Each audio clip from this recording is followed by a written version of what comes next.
This is Secret World Society adventurer Lyrillin reporting in for week 3 of searching the mysterious Wanderer's Library. Reporting live on this with the assistance of my recording professional Catalina.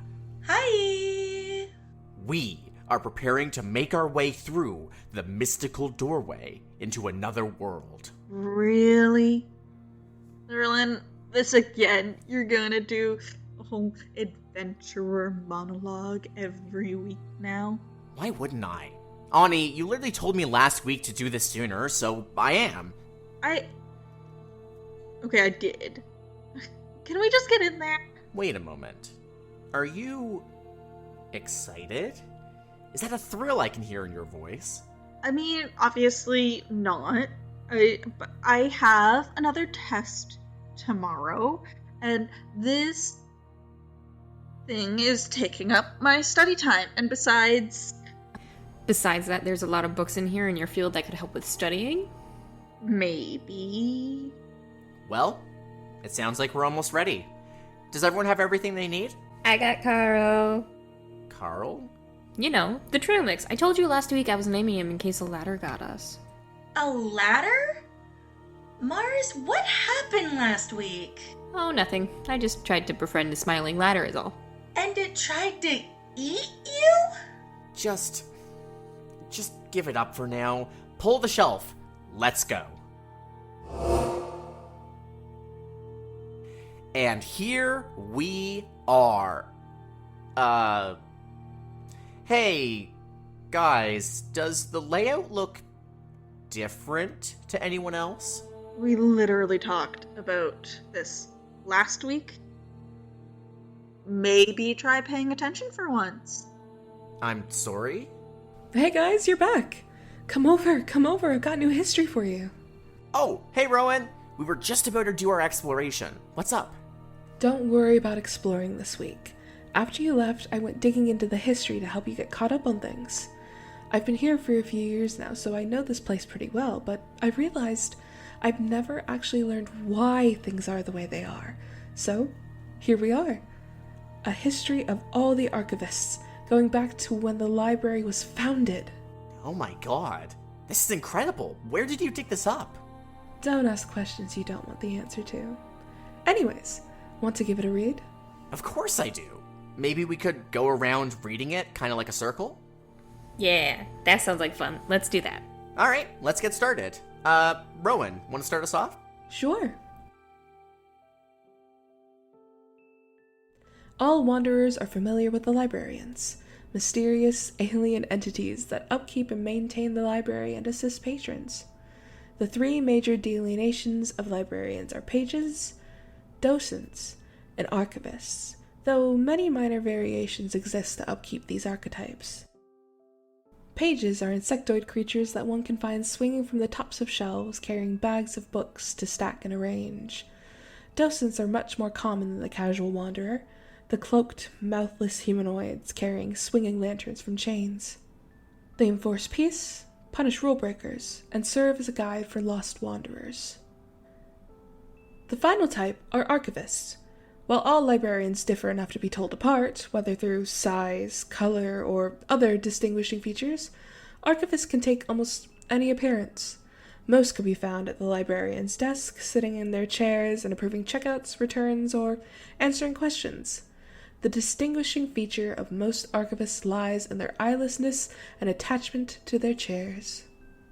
However, archivists are not only a species of librarians, but also rank within the library.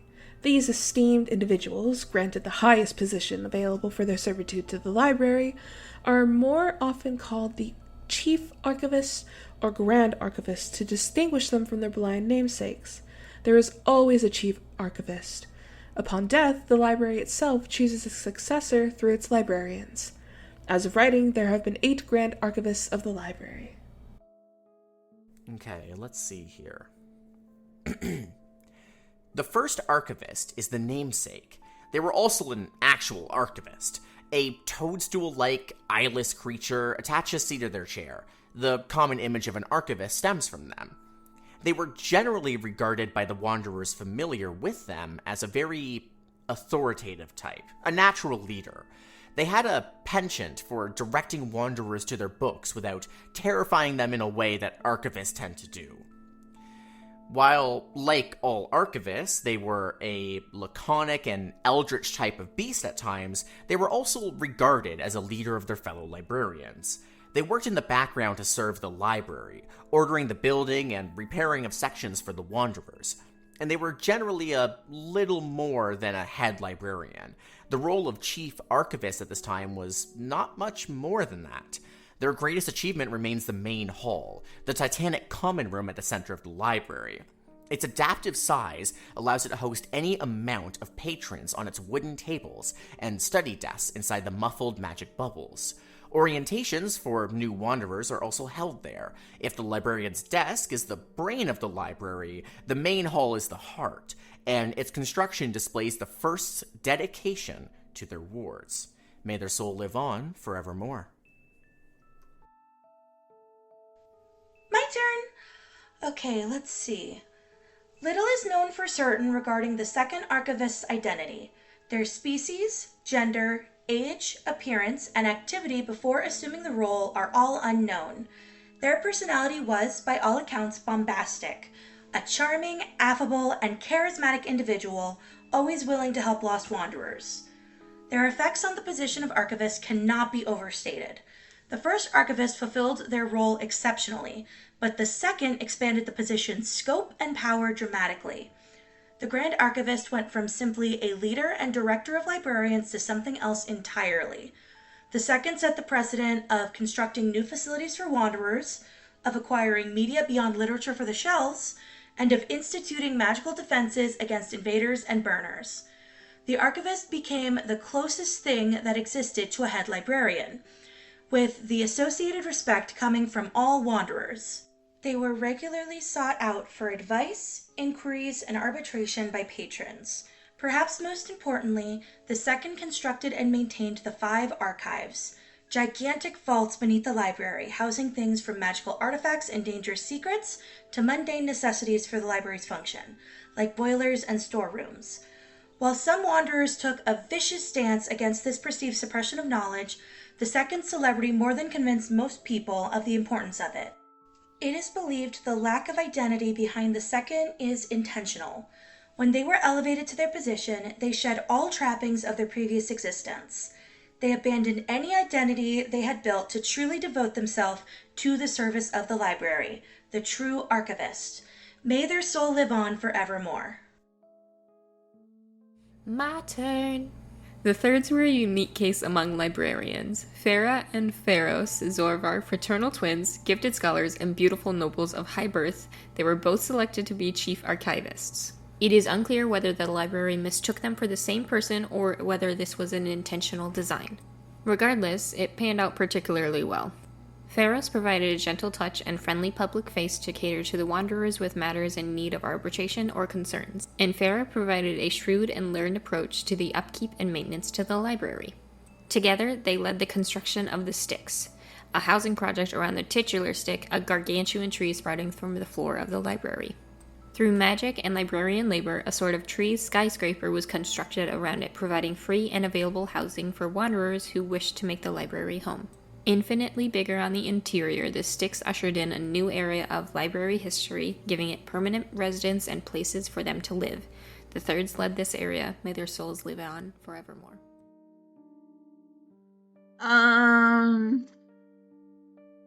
We do not discuss the Force Archivist. May his soul burn in hell. Okay, that one was a bit short. I can do another one. The 5th was the Griffin, a titanic creature resembling a cross between a sphinx and a thunderbird. While all the other archivists took the defense of the library seriously, the 5th took it to a new degree. She's often called the Archivist General for this reason. Instead of the historically defensive posture of the librarians, the Griffin took the naturally honor-driven warrior culture of her people and applied it to the defense of the library. Instead of waiting for book burners to assault the library or hunt wanderers through ways, she actively lured book burners into treacherous ways where they would be torn apart by cosmic forces. She would feign retreat. They would charge into the library before being set upon by the furious docents and pages and the occasional wanderer. Her motherly protection of the library has earned her historically high esteem among the wanderers. Her tenure during the Great Steering and the associated assaults of the Caesar's Eagles. Her vigilant defense of the library may have saved it from decades of destruction. May her soul live on forevermore. Back to me then. Let's see. 6th Archivist Caduo Mezzazero was the shortest serving among the 8th. Not much remains to be said about him that has not already been said. In his few short cycles, he accomplished little beyond the obligations of advisorship and stewardship the role demands. He died in his sleep the first time he allowed himself to rest. May his soul live on forevermore. Hey, did a piece of paper just fall out of the book? Catalina, take my place. I'm gonna check this out. Aye, aye, Captain. The 7th Archivist was a legend in life, and doubly so in his absence. His name was Jericho Benalsh, and in his relatively short 80 years of tending the library, he cemented his status as a patron saint of the library. He vastly expanded the library's knowledge base on other organizations of the world, instituted the stack system of organization, and reconstructed the collapsed areas of the inner library, among other achievements. He was also the first human archivist, and faced down considerable resistance for it. While many a wanderer claimed to be egalitarian in the pursuit of knowledge, inborn biases are difficult to overcome. But Benalsh's deeds in the name of the library silenced his opposition, while simultaneously creating raucous support from human wanderers. Unfortunately, one of the reasons humans are derided by certain wanderers is due to their comparatively short lifespans. Grand Archivist Jericho Benalsh passed peacefully in his sleep, at the age of 102 cycles. May he live on forevermore. Another one. Little can be recorded about the 8th Archivist at this moment, purely due to his freshness. Indeed, he was inaugurated on the eve of the cycle only 4 days before this treatise's publication. Consider this an addendum to be expanded upon. At the moment, what we know of the Archivist is his form, a massive, twisting and writhing insectoid of indeterminate length. Despite his frankly terrifying appearance, he has developed a reputation among the Wanderers as an esteemed scholar and organizer. Unlike most Wanderers who made their homes in the sticks, he is said to have a nest, as it were, in the deeper lower reaches of the library. His inauguration speech remains to be made, but this writer has high hopes for the thing people are calling the Rounderpede. And that's about all we know about the 8 Archivists. Or, at least, it's a summary of what we all know. I couldn't find anything longer, though.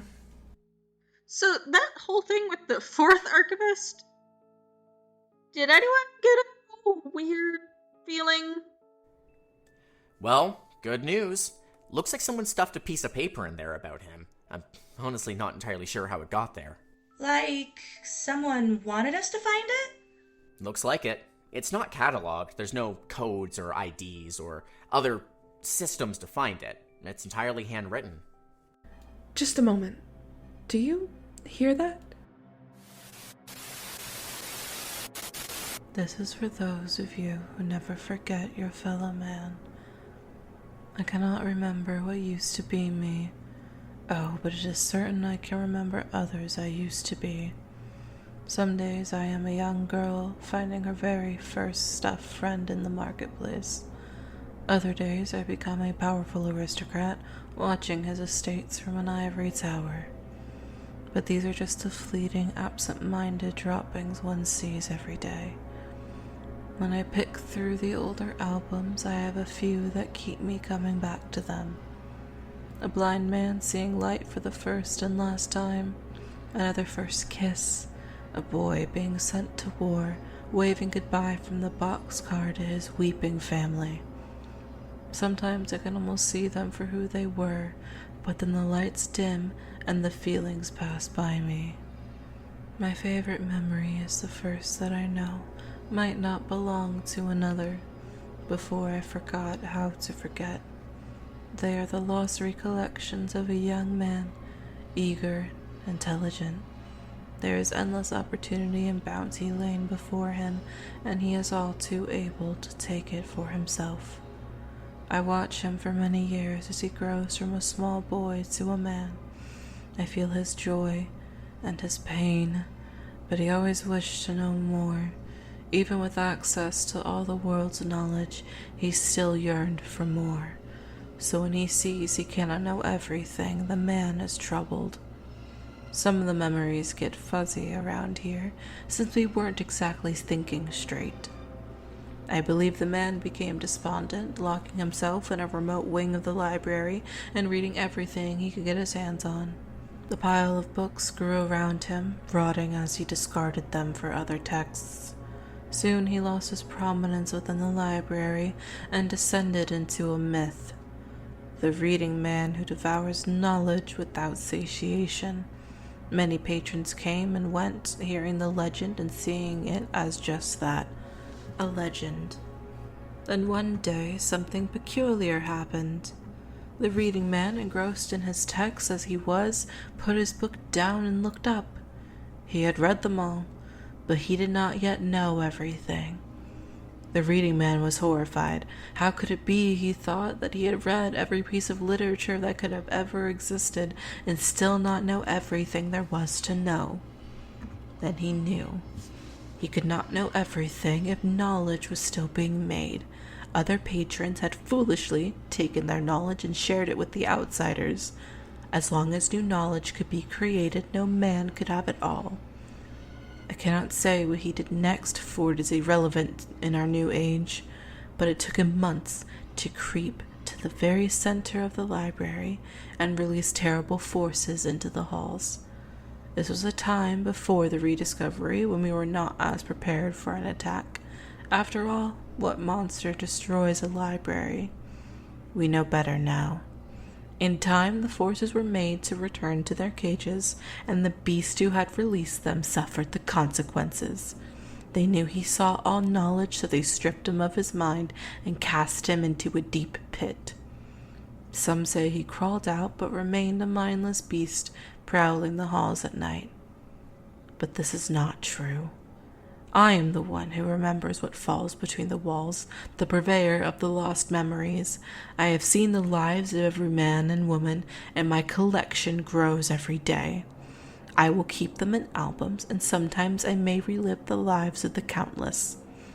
I am the keeper of what cannot be remembered, and I will never forget.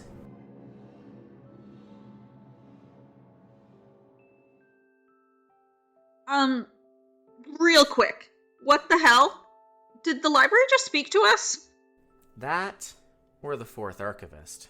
I told you, the library wants you to learn. Sometimes things are placed just right for you specifically. Maybe. Hey, Rowan, can we hold on to this? This would be amazing for the club archives. Are you stupid? They'll hunt us down for taking it. Let Rowan keep it or hide it back in the book. I promise you, I don't want to keep it. Keeping library material like this is frowned upon. See? Then we should have it. Hey guys, the paper's gone. What? No! This is our one chance! Damn it. Yeah, that's the library for you. Oh, thank God. Okay. We should really get back. Thanks for this, Rowan. It really helps out a lot. Fine. See you next week. Do you think we could be Chief Archivist one day? I really hope not. I want to be the one that names the shelves, like shelf of slightly cursed encyclopedias. And that one shelf you don't ask about. Or, let's not look at this shelf anymore. It has eyes. It stares at you too. Buddy, you already do that.